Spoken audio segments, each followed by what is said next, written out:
यदा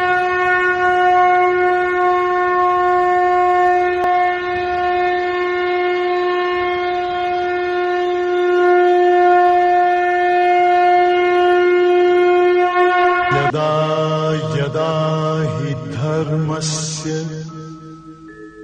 ग्लानिर्भवति भारत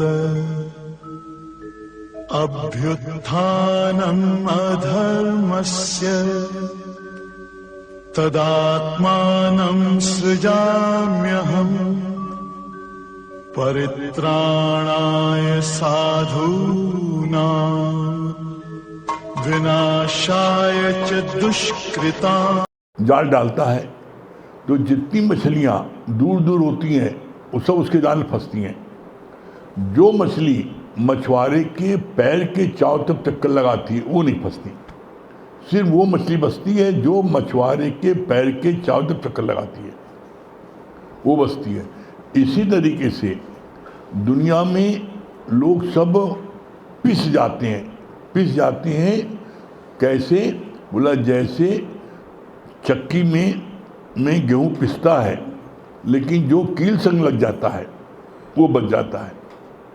आप चक्की चलाते हो घर में तो देखो जो कील संग जिसमें चक्की चलती है, जो कील में चक्की चलती है ऊपर का पार्ट चलता है, नीचे का स्थिर होता है। इसी तरह आपका दांत नीचे का स्थिर होता है, ऊपर चलता है। कभी आप चेक करना नीचे का नहीं हिलता। जितना भी चबाते हो रोटी सब्जी सब ऊपर दांत से जब आप चबाओ, नीचे का दांत वैसी है, ऊपर का जो है वो पीसता है।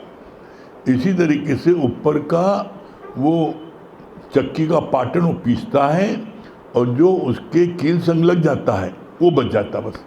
बाकी सब पिस के उसमें जो है आटा बन जाते हैं। इसी तरीके से सेम स्थिति है जीव की। जो जीव परमात्मा के गुरु के चरणों में लिपट जाता है सिर्फ वो बचता है, नहीं बाकी सारे जीव जो हैं वो चक्की में ऐसे पीस करके क्रश करके मार दिए जाते हैं। कोई नहीं बचता, सिर्फ वही बचता है जो परमात्मा संग। इसलिए बोला कील संग जो लग गया, जो कील के संग लग जाता है सिर्फ वो बचता है, बाकी कोई नहीं बचता। आप देख लो कि आज तो कोई बच्चा है। कितनी मरतबा, हजारों मरतबा हनुमान जी के पंडे का दृष्टांत सुन चुके हो। हनुमान जी का पंडा जो है ना सिर्फ वो बचा, लेकिन उसको भी माया आकर्षित कर लेती है। उसको माया आकर्षित कर लेती है जब वो बाहर चीज देखता है। इसलिए बोला फिर ये माया अपनी तरफ आकर्षित करती है, लेकिन तुम बच कर सकते हो।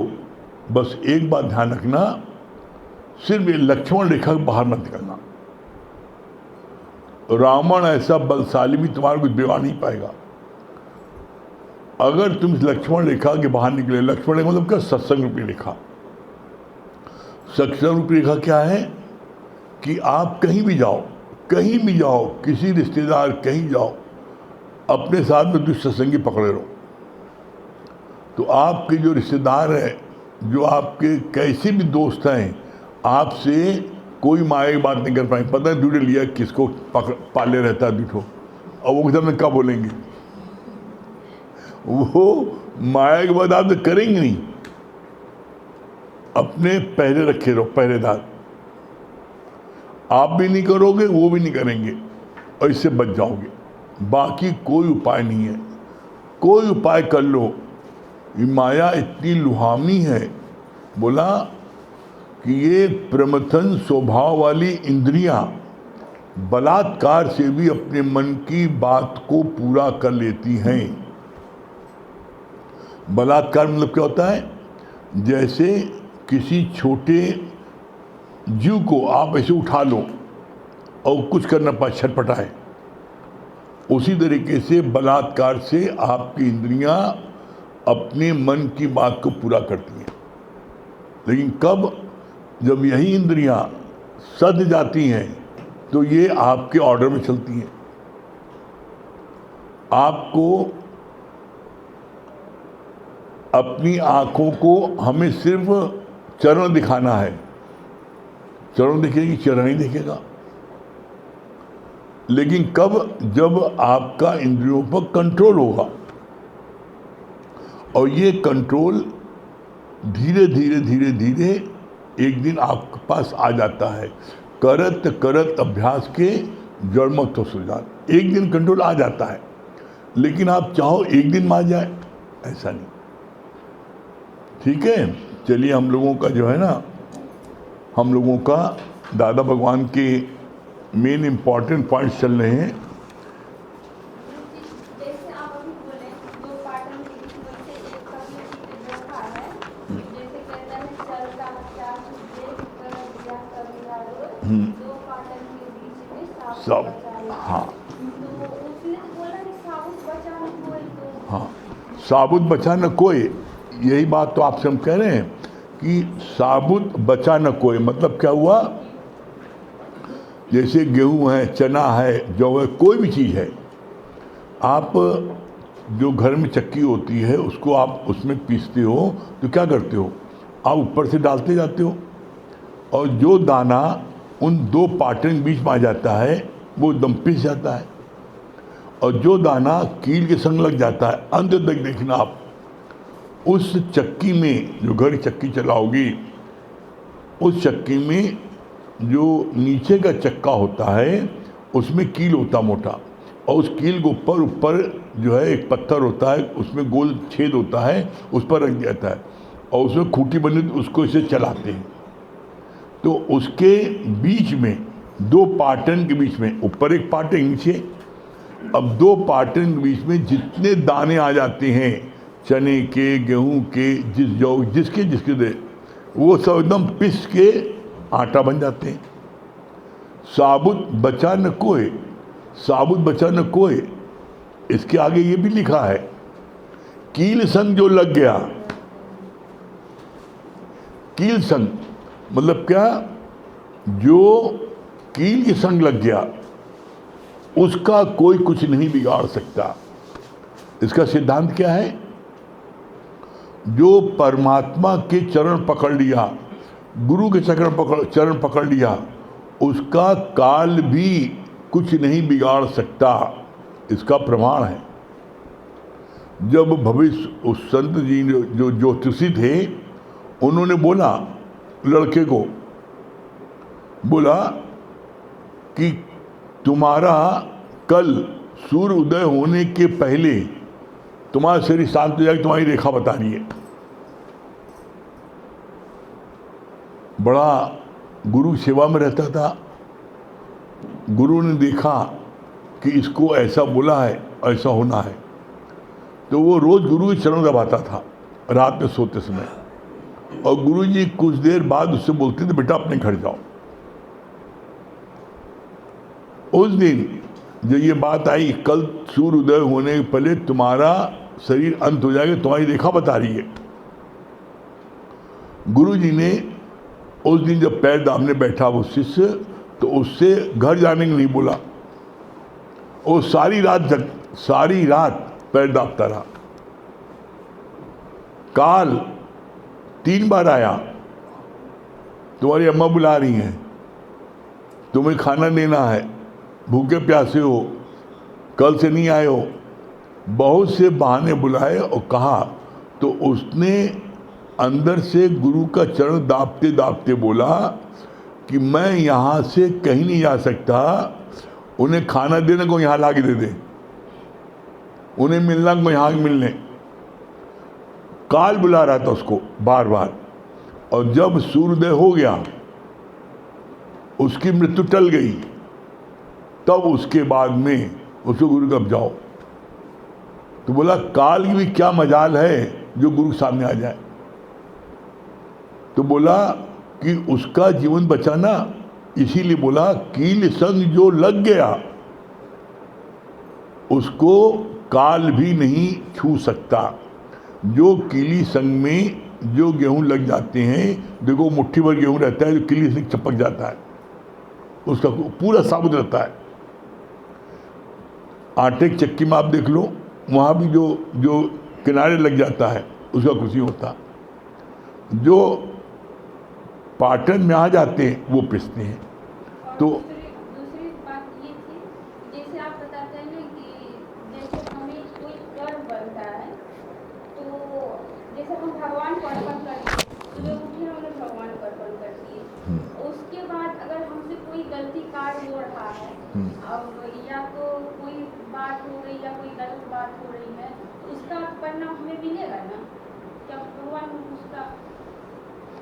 पहली बात तो आप ये समझ लो, आपने बोला जैसे हमारे कहने का मतलब है, जैसे कि आप जैसे हमने अर्पण कर दिया भगवान को, हमने अपना शरीर को अर्पण कर दिया, उसके बाद या कोई बात हो रही है, कहीं कोई हमें गलत बात कह दिया, या कोई हमें कहीं बाले बच्चे हैं, बच्चे के प्रति मन के जगह कोई कहीं कुछ हो गया, या हम ही का है कहीं सुनना पड़े, या उस पर जवाब कोई ऐसी बात हो जाए, उसमें कर्म मतलब हमें लिखा है, मतलब कोई अगर ऐसा जानने के बाद, हम ज्ञान जानने के बाद अगर हमारे साथ ऐसा कुछ हो रहा है, तो क्या ये भी लिखा है, मतलब हमको वो कही देगा?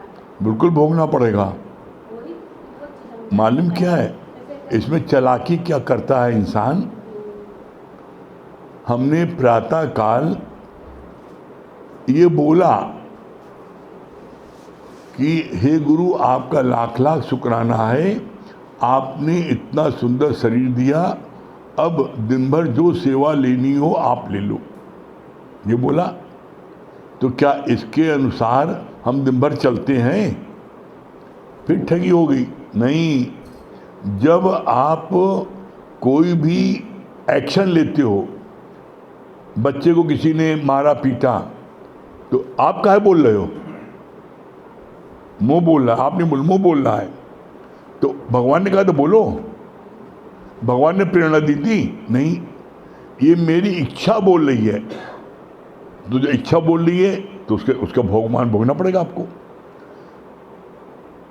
जो हमने बोला है उस पर हम चलें ईमानदारी से। जो बोला है कि दिन भर जो सेवा लेनी हो, हे प्रभु हे गुरु आप ले लो, तो हम अपने को इतना ढीला रखें सूखा पत्ता। जैसे सूखा पत्ता होता है ना, सूखा पत्ता वो पड़ा है, अब सूखे पत्ते से पूछो तुम किधर जाओगे, तो सूखा पत्ता का हमें नहीं पता किधर जाएंगे, जिधर ही हवा चलेगी उधर मुड़ जाएंगे। तो इसी तरीके से आपको अंदर मन में एकदम स्पष्ट शब्दों में गुरु की, परमात्मा की आपको आज्ञा मिलेगी। अंदर में भावना आएगी, नहीं गुरु कहे इसको चले जाओ, यहाँ चले जाओ, ये कार्य कर दो, इसको ये खिला दो, इसको ये पिला दो। जब आप एकदम अपने को ढीला छोड़ोगे तब आपको गुरु की प्रेरणा मिलेगी, और गुरु की प्रेरणा के अनुसार आप दिन भर कार्य करो तो आप कोई कर्म नहीं बने। लेकिन हम गुरु की प्रेरणा के अनुसार हम कहते हैं, चलते नहीं ना। जब कोई बात हमारी आ जाती है, किसी ने अपमान किया मान लो, तो आप क्यों बोले अपमान किया?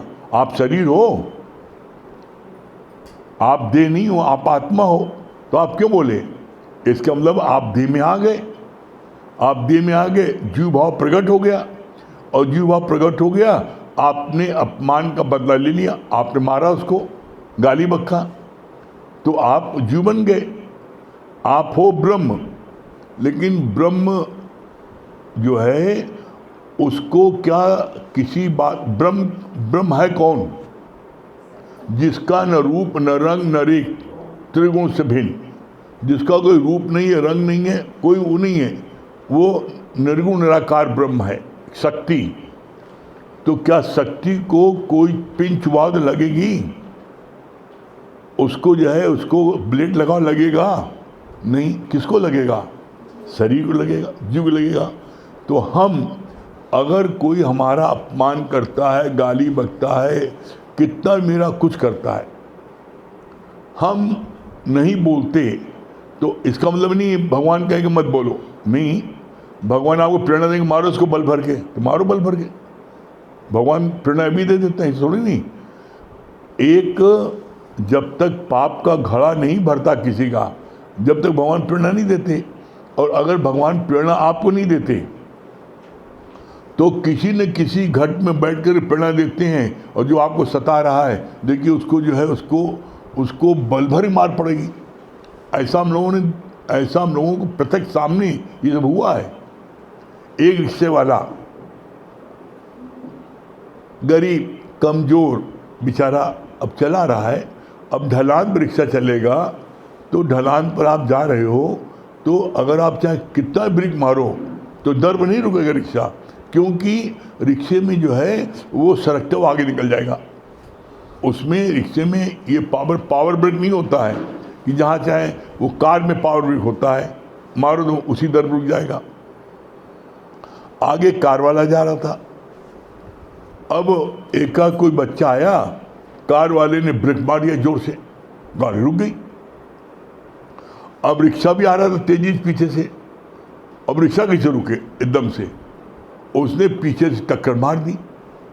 अब टक्कर मार दी तो जो उसमें बैठा था रईस ज़्यादा, जो उसमें होते हैं ना, जो रईस के लौंडे होते हैं बड़े अहंकारी होते हैं, हमारा बाप तो ये कोई का कर लेगा, वो उतरा तुरंत, उतर करके रिक्शे वाले को दी झापा मारो कि भैया गलती होगी बाबूजी, हमारे रिक्शा में बहुत कोशिश किया ब्रेक मार लेकिन नहीं रुका, ढलान था भैया।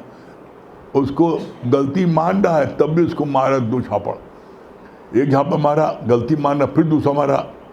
अब उस पर तिपा के बैठा था पहलवान। पहलवान की बुद्धि थोड़ा कमज़ोर होती है, जब वो एक झापड़ भाई जब उसको समझ नहीं आया, जब दूसरा झापा मारा गलती मान, भैया बाबूजी माफ़ कर दो भैया, रिक्शा में बहुत कोशिश किया नहीं रुका, जब दूसरा झापा मारा तो उसकी पहलवान की बुद्धि जग गई और उसको लगा कि तुम उसके झापड़ पड़ा, मैं बैठा हूँ इसके रिक्शे पर और मेरे रहते हुए इसको मार दिया तो ये तो मेरी बेइज्जती हो गई। उसने उठाओ देखा रहता, उठाया पटक दिया, पटक के उसने मारा, उसने 2 मारा, उसने 4 मारा। तो भगवान ने करा दिया ना, उसने नहीं किया, भगवान ने करा दिया। क्यों?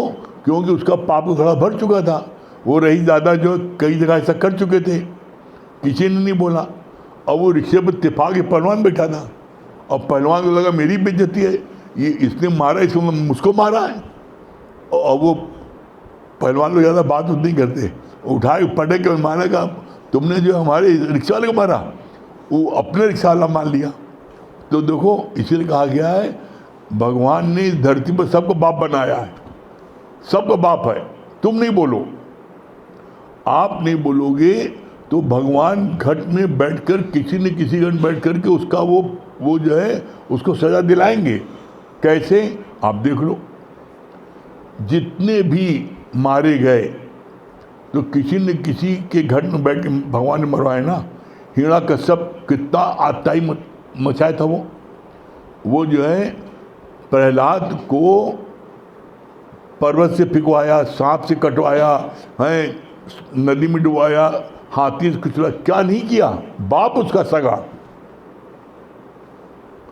लेकिन अंत में क्या हुआ, जब उसको भगवान ने सब तरफ से बचा लिया, मन नहीं दिया, कहानी जिसका रक्षक है परमात्मा, जिसका रक्षक है भगवान, उसका क्या कर लेगा, आंधी तूफान क्या कर लेगा।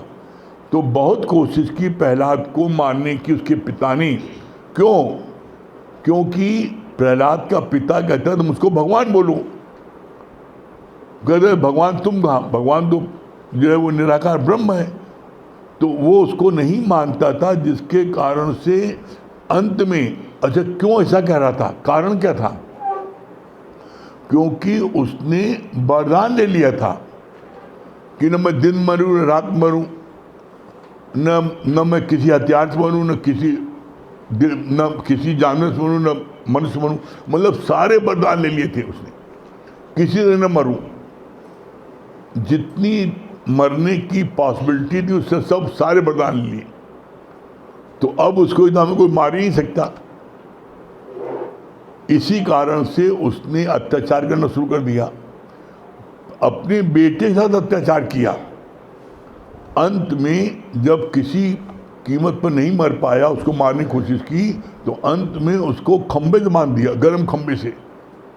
जब गर्म खम्भे में बांधने लगा तो डरा एक बार, और ये अब तो नहीं बच पाएंगे। तो बोला चींटी बन के सामने चक्कर लगाए खम्भे के। जब देखा ये बहुत डर रहा मेरा भक्त, तो भगवान ने चींटी बन करके खम्भे पे चक्कर लगाया, और जब देखा प्रहलाद ने कि अब चींटी नहीं जली तो मैं कैसे चलूंगा, तब वो खुशुगरी बन गया। और जब बन गया तब उसने कहा, ललकार के बुला अपने भगवान को, अब देख तुम्हारा भगवान कहा। तलवार से मारने चला, जैसे मारने चला तो उसी खम्भे में से भगवान प्रकट हो गए। कौन सा रूप लेके? नरसिंह। और उसको वरदान था न कोई आदमी से मरे न कोई जानवर से। तो नरसिंह ने आधा उनका सिंह का ऊपर का हिस्सा सिंह का था और नीचे का हिस्सा मनुष्य का था। फिर बोला न दिन में न रात में, तो उस समय अधूरी वक्त थी, इसलिए कहा जाता है अधूरी वक्त में पर डेली मत बैठो। तो अधूरी वक्त न रात था न दिन था, दोनों मिक्स था, न घर में न घर के बाहर। तो डेली पर जमीन में न आकाश में, तो उसको अपनी जांग पर रखा, और जांग पर रख के उसको क्या किया, अपने नाखूनों से उसका पेट चीरा है। तो बोला भगवान किसी न किसी युक्ति से वो मारेगा, तुम अपने समर्पण करो। प्रहलाद ने अपने को समर्पण ही तो किया, तो कौन उसकी किसने रक्षा की? प्रहलाद को मार पाए?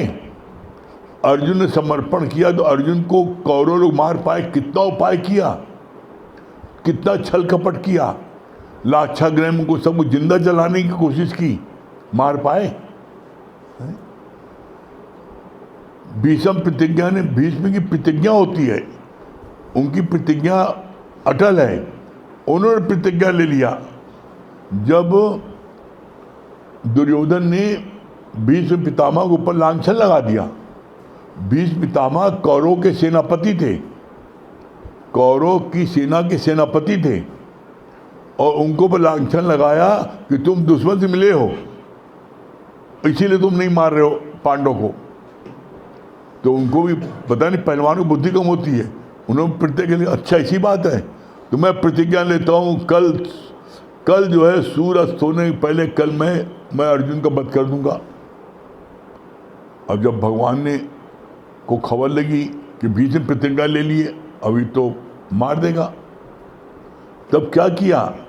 तब भगवान आधी रात को भाग के गए किसी के पास में कि तुम यहाँ मस्ती में सो रहे हो, टांग पर टांग रखे, पता है भीष्म क्या प्रतिज्ञा ली है? कल जो है, कल तुम्हारा अंत हो जाएगा, मार देंगे तुमको। तो इसको बोलते हैं कॉन्फिडेंस, इसको बोलते हैं भरोसा। अर्जुन ने क्या बोला, क्या जवाब दिया?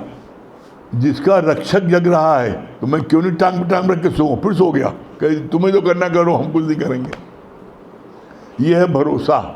तो भगवान कृष्ण ने ये बात जब कही तो अर्जुन ने जवाब दिया कि जिसका रक्षक जग रहा है तो मैं क्यों नहीं टांग पे टांग रख के सो, और फिर सो गया। भगवान कृष्ण के पेट में दर्द पैदा हुआ, भगवान कृष्ण के पेट में दर्द हुआ है, अरे बाप रे, ये मेरा भक्त मार दिया जाएगा। अब सोचो, आप जाकर विचार करो, तीनों लोकों का मालिक स्वामी रात को, आधी रात को द्रौपदी को पकड़ कर चलो मेरे साथ ले गया, और द्रौपदी की चप्पल अपने पिताम्बर में लपेटा और कहा दबे पैर चलना, और एकदम घूकट एकदम काट लो, एकदम बिल्कुल नीचे कर लो, तुम्हें कोई देख ना पाए। वैसे किया और बोला भीष्म पितामह के उनके वहाँ पर जो है शिविर में चल के जैसे आएंगे उसे पैर छू लेना, और उन्होंने ऐसे किया। साथ साथ गए भगवान कृष्ण और छुप गए, और जब आगे अंदर भेज दिया। द्रौपदी जो है भीष्म पितामह की शिविर के पास गई, और उन्होंने क्या किया, उन्होंने एक्चुअली में बुलाया था दुर्योधन की पत्नी को। उन्होंने उस दिन दुर्योधन की पत्नी बुलाया था कि इसको आशीर्वाद दे दें, सौभाग्यवती रहो, तो दुर्योधन बच जाएगा। भगवान ने कहा कि तुम एकदम पूरा घूंघट काढ़े लेना और तुम पैर छू लेना। तो उन्होंने समझा ये उसकी बहन, उसकी पत्नी है। दुर्योधन की, और द्रौपदी ने पैर छू लिया। तो जैसे होता है बड़ों का आशीर्वाद दिया, अखंड सौभाग्यवती भव। और जब उन्होंने आशीर्वाद दे दिया तब उसे अपना घूंघट उठाया। तब कहा अरे बाप रे क्या हो गया, मैंने तो इसके पति को कल मारने की प्रतिज्ञा ले ली है। तो बड़े सच्चे भक्त थे भीष्म पितामह भी भगवान कृष्ण के। जैसे अर्जुन भक्त था वैसे भीष्म पितामह भी कृष्ण के भक्त थे सच्चे। वो समझ गए ये चाल उसी के और किसी की नहीं है। तो बोला तुमको लाने वाला कहाँ छुपा है, उसको बुलाओ। अब देखो तीनों लोगों का स्वामी अपने भक्त से डर रहा है। छुपे तो छुपे से निकले, कहे फंसा दियो, बताओ क्या उपाय है। तुमने फंसा दिया हमको, पैर छुआ आशीर्वाद दिलवा दिया, बताओ मैं क्या करूं। मेरी प्रतिज्ञा एक तरफ और एक तरफ मेरा आशीर्वाद। धर्म संकट में फंस गए। तो बोला नहीं, धर्म संकट में जब जब कोई फंसा है तो भगवान कृष्ण ने ही उसे छुड़ाया है। इसीलिए भगवान कृष्ण को बोला जाता है 16 कलाओं का गुण उनके में 16 कला थी और भगवान राम में 14 कला थी। भगवान राम में जब संकट में फंस जाते तो निकलना नहीं जानते थे। और जैसे धोबिया ने बोल दिया कि हम राम नहीं ना जो रात में गाय वीडियो में रख ले, तो अब अगर 16 कला के होते हैं तो उपाय धोबिया को कुछ न कुछ करा देते उसको, जो है उसको। लेकिन इन्होंने क्या किया, भगवान कृष्ण ने क्या किया बताया संकट मोचन को। इन्होंने बोला कि आप जो है, आपका भी एक उपाय है, आपकी प्रतिज्ञा भी पूरी हो जाएगी और आप मारोगे भी नहीं। कैसे? आप जो है शिखंडी के आगे आप अपना धनुष बाण नहीं उठा सकते। और शिखंडी जो है उसको भीष्म पितामह ने जो है जो वस्तु उठा के लाए थे वो शिखंडी बन गया था। उसको कहा इसको खड़ा कर देंगे आगे अर्जुन के। तो अर्जुन आगे जब खड़ा हो जाएगा तो तुम मारोगे नहीं और अर्जुन भी मार देगा। तब इस तरीके से अर्जुन को भगवान कृष्ण ने बचाया युक्ति से। भगवान कृष्ण इसीलिए कहा जाता है, बहुत अच्छा ये बात आई है, बोला अभी किसी संत ने बहुत अच्छा बोला, अगर तुमको मर्यादा करनी है तो भगवान राम का आचरण कर लो और सारी जिंदगी रो। भगवान राम सारी जिंदगी रोए हैं, कभी उनको चैन नहीं मिल पाया। और तुमको अगर जन कल्याण करना है तो तुम कृष्ण का आदर्श ले लो, तो गीता पढ़ो। सारी जिंदगी रोना है, आदर्श में रोना है तो रामायण पढ़ो और सारी जिंदगी रो।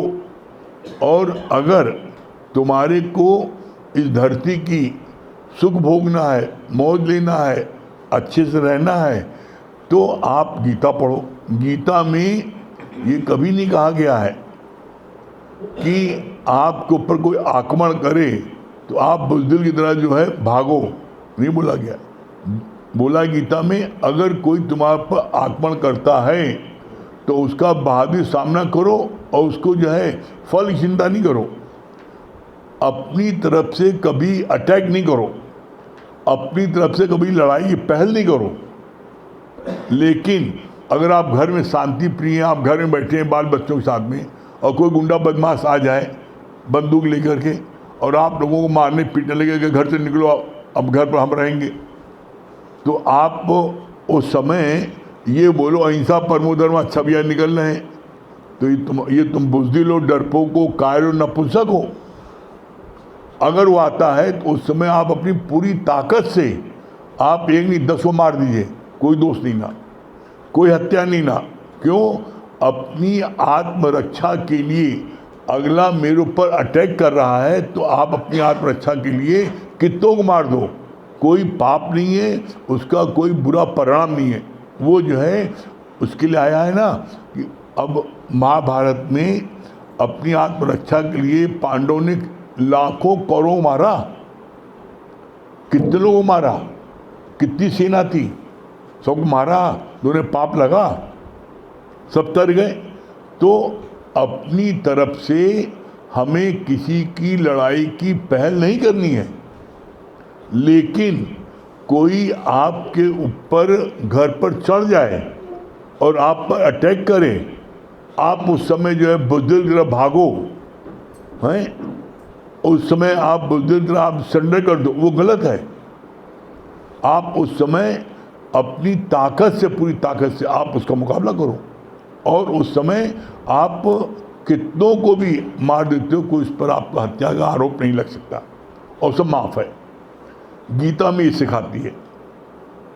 तो ऐसे में हमें चॉइस करना है कि हमें कैसे, अब बोला ने वीर भोगो वसुंधरा, जो वीर होता है वो पृथ्वी राज करता है।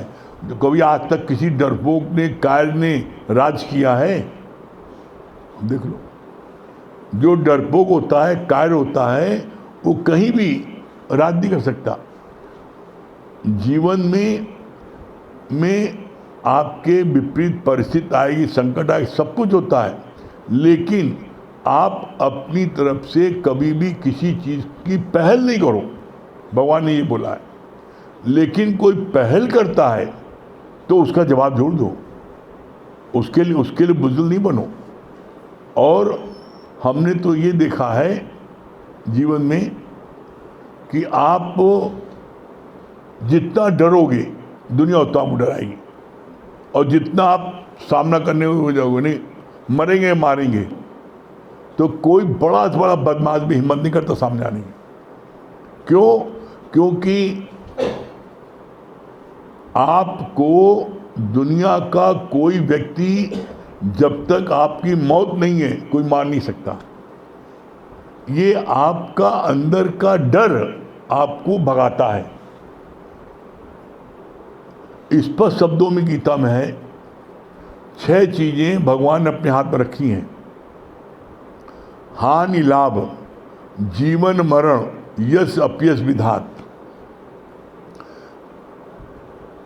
हानि लाभ, जीवन मरण। अगर आपका जीवन है तो चाहे 20 गोली लग जाए तब भी आप बच जाओगे, मर नहीं सकते। और कितनी बार ऐसा हुआ है। अभी जब तूफान आया था गुजरात में, तो 13 दिन तक एक कुत्ते का पिल्ला जमीन में दबा था। उसको जब खोजी कुत्तों ने खोज किया तो 13 दिन बाद निकला जिंदा। कितनी बार पेपर में आया कि पूरी ट्रेन निकल गई, बच्चा बच गया, बीच पड़ा, कटा नहीं। प्लेन क्रैश हुआ, 450 लोग थे, सब मर गए, एक बचा। कैसे बच गया? जब सब मर गए वो कैसे बच गया? तो इसीलिए कहा गया है, मारे राम तो बचाए कौन, और बचाए राम तो मारे कौन। जो जब आप, इसकी पहचान है, जब आप जीव भाव में आते हो तो आपको डर सताता है, और जब आप अपने आत्म भाव में रहते हो तो आपको कोई डर नहीं लगेगा। क्यों? आत्मा में कोई भय नहीं है, आत्मा में कोई किसी प्रकार कुछ है ही नहीं ना। आत्मा स्वयं शक्ति है। तो जब आपकी अपनी शक्ति को आपने जगा लिया तो आपको किसी से डर नहीं लगेगा। डर तब तक लगेगा जब तक आप जीव बने रहोगे। और जबकि गुरु ने क्या बोला है, यू आर ऑलरेडी गॉड, तुम पहले से भगवान हो, तुम्हें हम भगवान बनाएंगे नहीं, यू आर ऑलरेडी गॉड। आगे बोला, मान या न मान, तू है भगवान।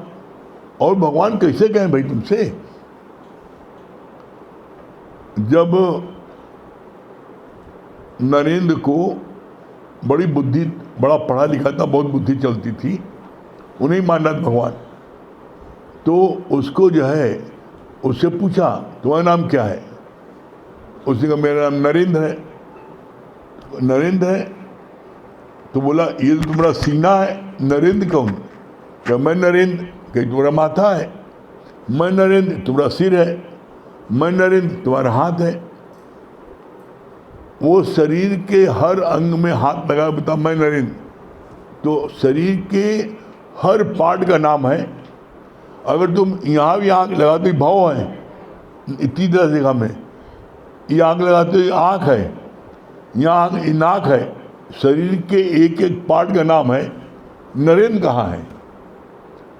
तब एकदम चौंका वो, बड़ा बुद्धिमान था, करे ये तो आज तक हम जाने नहीं, अब आप ही बताइए गुरुजी। मैं कहा यही बात तो तुमसे पूछ रहा हूँ, कौन?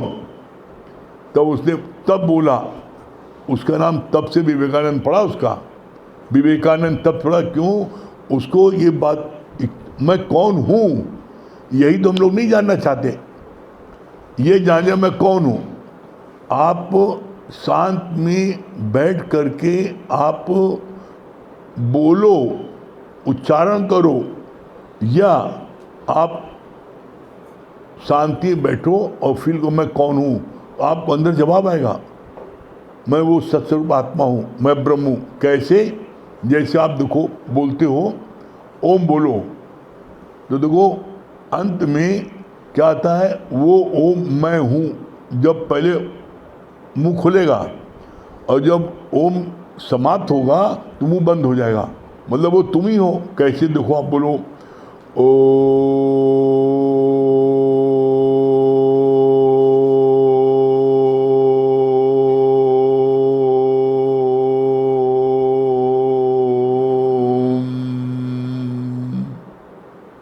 मुंह बंद हो गया ना, तो ओम कौन है? तुम ही हो।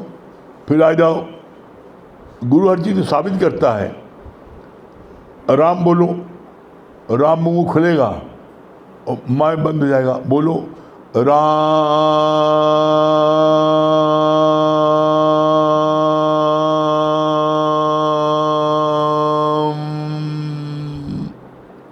मुंह बंद, मतलब वो कौन है? कौन है? भाई तुम ही हो, भाई वही तुम ही राम हो, तुम ही कृष्ण हो। विवेकानंद को शक हुआ राम कृष्ण के लिए कि ये हमारे पीछे कौन है आखिर, बोलता है राम कृष्ण। तो राम कृष्ण ने वही जवाब दिया, बेटा वही राम मैं पहले था, वही कृष्ण, अब मैं राम कृष्ण दोनों बन के मैं वहीं आया हूँ। अरे हम तो यहाँ सोचा ही वहाँ कैसे सोच ली। विवेकानंद के मन में आया कि ये जो है राम कृष्ण, ये कौन है भैया, ये भगवान बोलता कौन है। जब ये मन में सोचा है, जैसे ही सोचा तो वैसे ही राम कृष्ण ने बोला विवेकानंद को, बेटा पहले मैं राम बन के आया, बाद में कृष्ण बन के आया, अब वही राम और कृष्ण, मैं राम कृष्ण बन के बाद मैं आया हूँ, मैं दोनों बन के आया हूँ। तो वही दोनों तुम हो, अपने को पहचानो, you know your self, you know thy self, अपने बताओ मैं कौन हूँ, आई एम दैट, मैं वो ब्रह्म हूँ। और वो ब्रह्म आपके अंदर से प्रकट हो सकता है। कोई ऐसा जीव नहीं है जिसके अंदर से ब्रह्म प्रकट ना हो सके। सूना सकना कोई नहीं, हर के अंदर लाल, और मूर्ख गण खोले नहीं कर्मी भय कंगाल। कोई ऐसा इस धरती पर नहीं है जो जिसके अंदर से ब्रह्म प्रकट ना हो सके।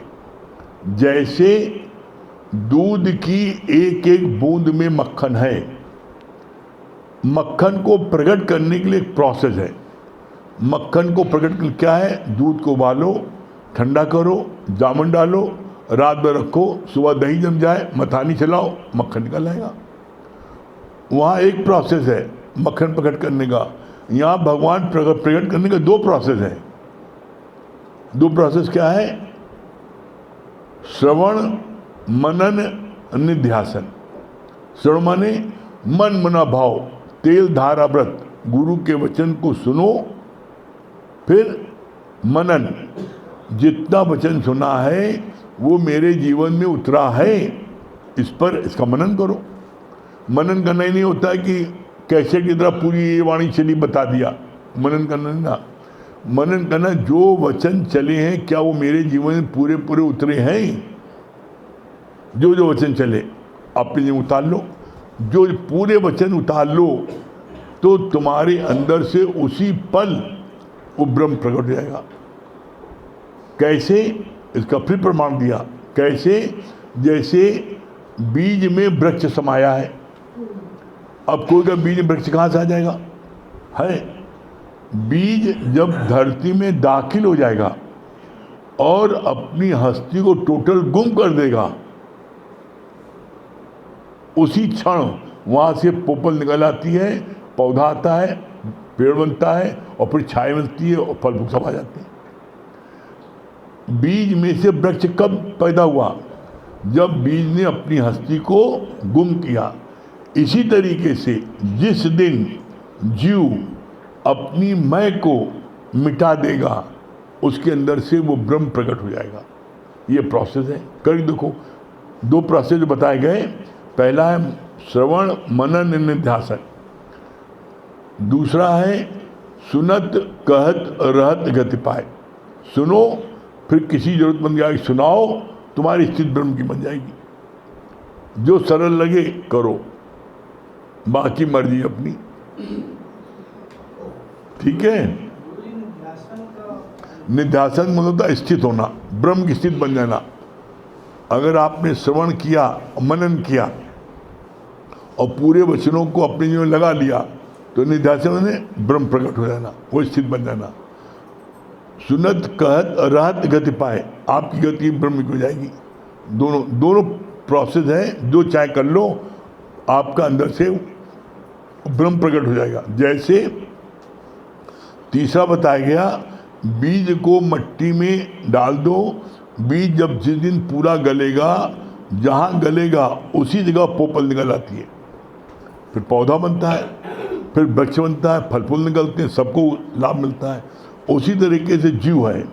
जीव जब अपनी मैं मिटा देगा तो इसी में से ब्रह्म प्रकट हो जाएगा। और इसके लिए भगवान ने प्रमाण दिया है। क्या प्रमाण दिया है? जाका हृदय शुद्ध है, ताका हृदय प्रकट होए, बलिहारी उस घट की जिसके प्रकट हो। परमात्मा प्रकट कहाँ होता है? जिसका हृदय पाक पवित्र शुद्ध हो जाता है, उसके हृदय में परमात्मा एज इट इज विराजमान होकर के वहाँ से अपना कार्य करता है।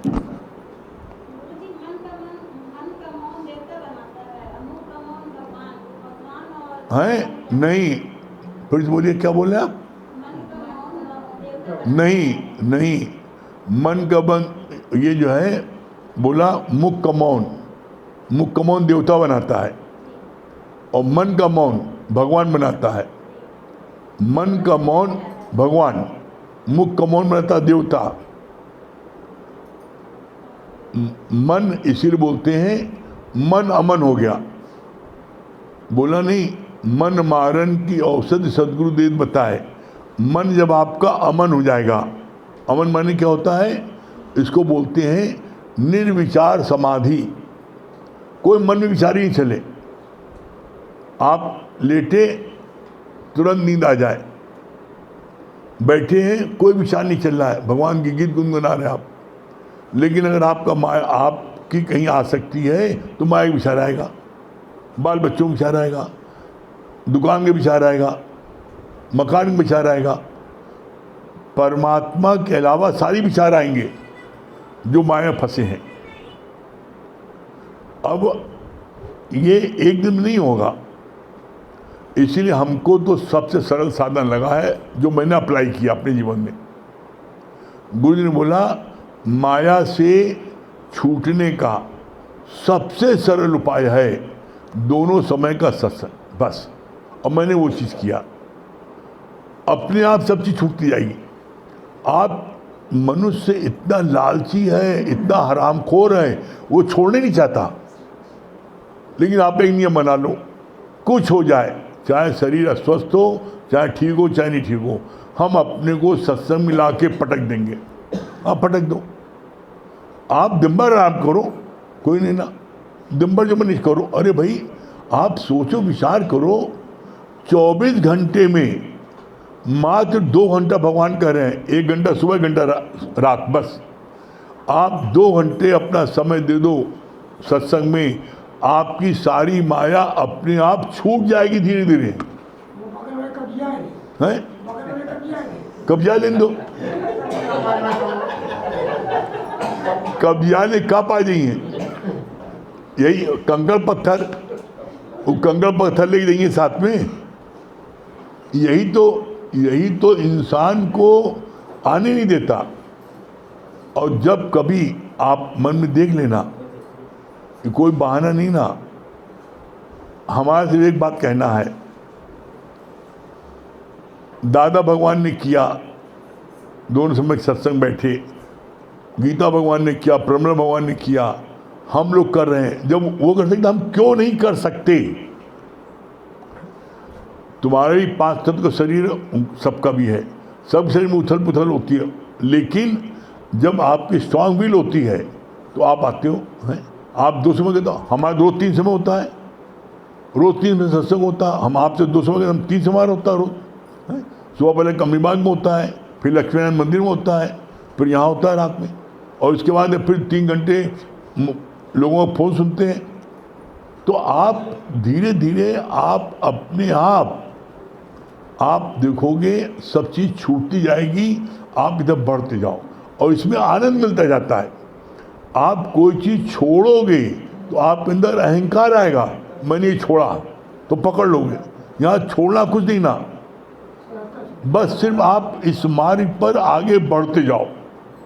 और इस बढ़ने में सबसे पहला स्टेप है बस अपना दोनों समय सत्संग।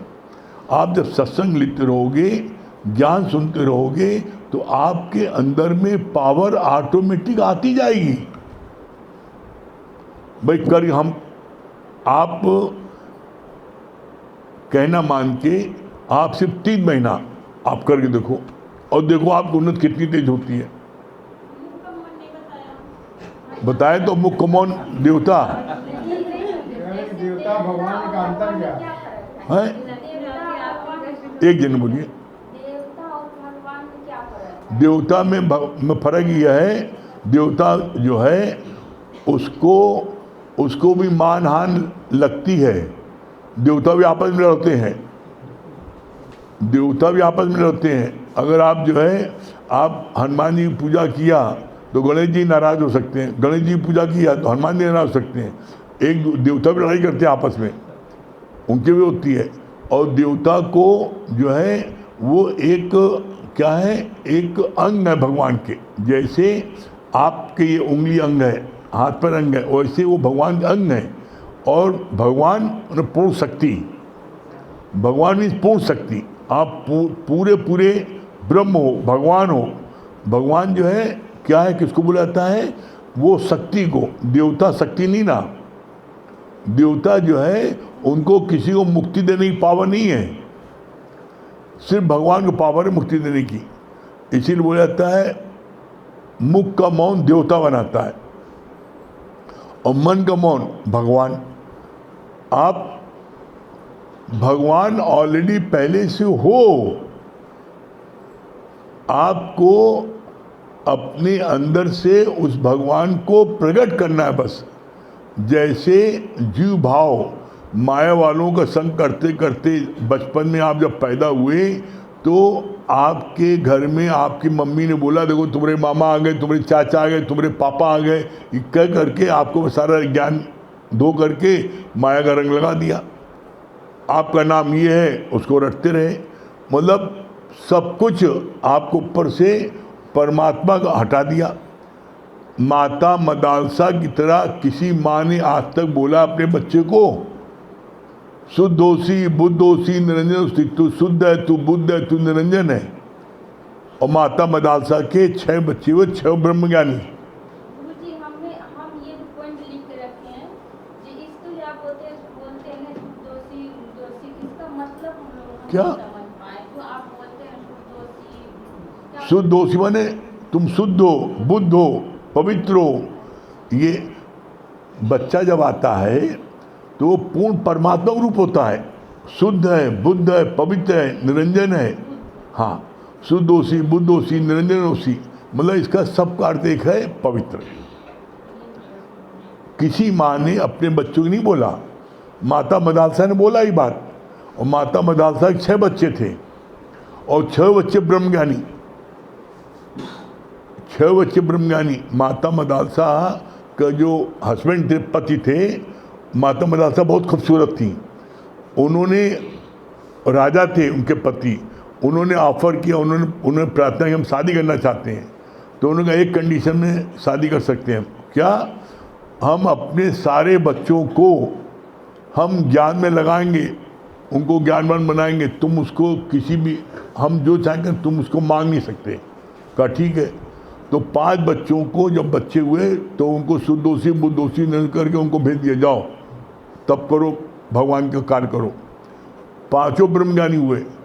जब 6वां बच्चा हुआ तो राजा ने रानी से, माता मदालसा से प्रार्थना किया कि हम तुम्हारे कंडीशन के हिसाब से तो हम मांगने हकदार नहीं है, लेकिन तुम्हारे से मेरी एक प्रार्थना है,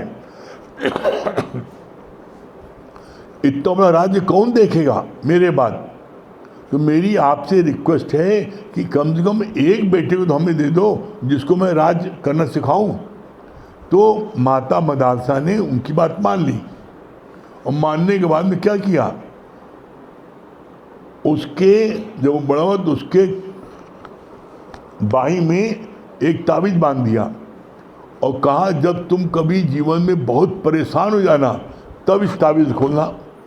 वो बड़ा चक्रवर्ती राजा हुआ, बड़े राज्य जीते, बड़ा राज्य फैला लिया, और अपने 5 बच्चों से कह दिया था कि जब ये राज्य में फंसने लगे बहुत तो तुम सब अपना हक मांगने आ जाना। वो सब जब बहुत राज्य फैला लिया, 5 आ गए कि हम तुम्हारे भाई हमको हक दो। अरे बाप रे, इतनी मुश्किल जब जीता, ये 5 बंटवारे हो जाएंगे। सारी उसकी नींद फिट गई, रात भर जगा। तब उसको ध्यान आया, माँ ने कहा था कि जो है ताबीज खोलना, जब तुम बहुत व्याकुल हो जाओ खोलना था। उसने खोला, उसने यही लिखा था, शुद्धोसी बुद्धोसी निरंजनोसी, तू पवित्र है, तू बुद्ध है, तू शुद्ध है, तू ब्रह्म है, तू कहाँ फंस रहा है। जब उसने पढ़ा तो भाई लोग सब 5 भाई सुबह आए कि हमें हिस्सा बांटिए। तो सुबह जब आए तो पता लगा खुद ही पीताम्बर पहन के बाहर निकला, जब तुम लोग देखो हम जा रहे हैं। कहे हमें मिल गया जो मिलना था, माँ का मंत्र मिल गया।